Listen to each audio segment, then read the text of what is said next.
Welcome back to CTI Stories, where the darkest family secrets come to light. Tonight's tale is one of betrayal, quiet revenge, and love stronger than blood. If you're new here, hit that subscribe button and turn on notifications. You won't want to miss what's coming next. Her voice wasn't scared. It was flat, too calm, too rehearsed. "Dad, don't ever go back to that house." I paused halfway through unzipping her overnight bag.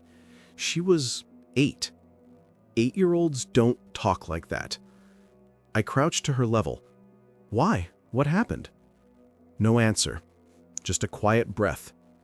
Then she reached into the front pocket of her backpack, pulled out her phone, my old one I'd given her to play games on, and handed it to me. "Look at this, Dad." The screen lit up. A video.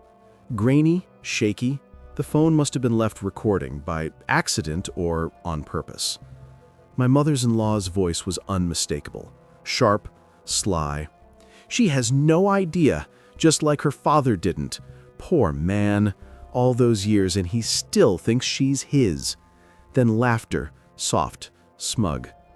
And another voice, my wife's. "I know, but don't worry, he won't figure it out. He never does." They were talking about my daughter. My mouth went dry. I replayed it once, twice. The words didn't change. "She's not mine. She was never mine." But I'd carried her home from the hospital, sung her to sleep, taught her how to tie her shoes. They stole the only thing that mattered from me. And now I had the tape. I didn't ask questions, didn't call my wife, didn't scream or cry or crumble into some pathetic display. I tucked my daughter into bed, kissed her forehead, told her I loved her, then I sat on the couch and stared at the wall for 3 hours. Everything blurred. The birthdays, the bedtime stories, the scraped knees I'd kissed, the way she clung to me after nightmares. If she wasn't mine, what was I? What were they? I watched the video again. It looped like a knife sliding slowly across my chest. Each time it played, another layer of denial peeled away. She's not his. He won't figure it out. But I had, and now I couldn't unknow it. Still, I needed certainty, proof beyond whispers and wicked laughter, because lies wear masks, and I needed to tear every last one off before I moved. I took a toothbrush from her bathroom, swabbed the inside of my cheek with a cotton pad, and sent it out for a private paternity test. No fanfare. While I waited, I watched them. My wife didn't notice the difference. Or maybe she did and mistook my quiet for weakness. She still kissed me in the mornings, still played the doting mother, still smiled too easily. I watched the way she touched her phone, face always down, screen always angled. I cloned it while she was in the shower. Messages with her mother confirmed it. The timing, the fear, the cover-up. "He's acting weird. You don't think she told him, do you?" "She's just a child, don't panic. Stick to the story." Every message was a confession wrapped in cowardice. The DNA results arrived 4 days later. I didn't cry. I didn't shout.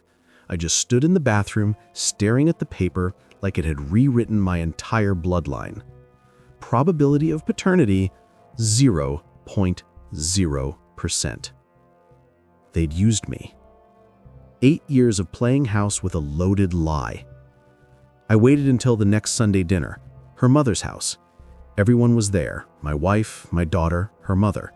Wine glasses clinked, laughter danced across the table. I asked my wife to pass the salt.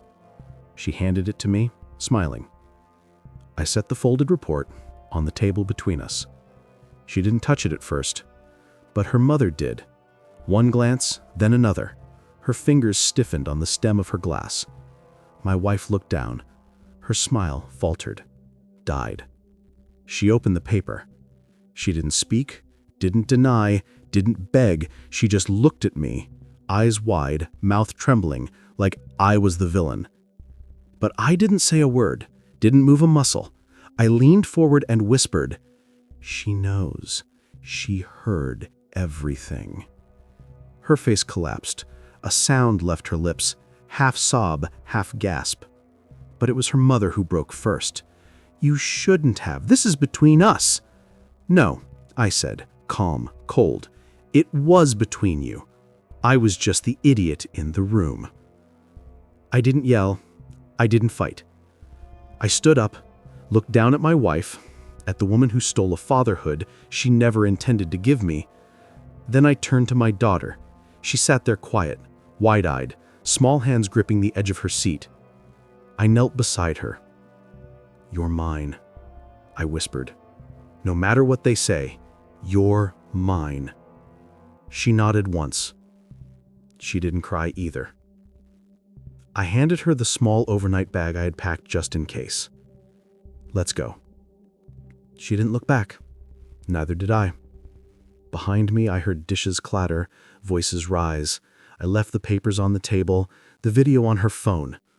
I knew she'd find it when she tried to unlock it again. That was the revenge, not rage.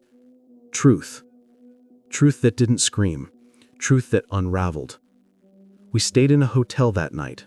Quiet, dim, safe. She curled into my side, and for the first time in days, I slept. The next morning, I filed for divorce. No arguments, no custody battle, just a single phrase in the paperwork. Fraudulent paternity. Let the court decide the rest. But I already knew what mattered. She's not my daughter by blood, but love runs deeper than DNA, and betrayal cuts sharper than any test result. I'll never go back to that house, but she'll never forget that I left it with her and with the truth. They thought I wouldn't figure it out. They forgot who taught her to watch, to listen, and to record. If this story left you speechless, drop a like, share it with someone who needs to hear it, and tell me in the comments, what would you have done? Subscribe for more true betrayal stories every week. This is CTI Stories, where the truth always finds its way out. See you in the next one.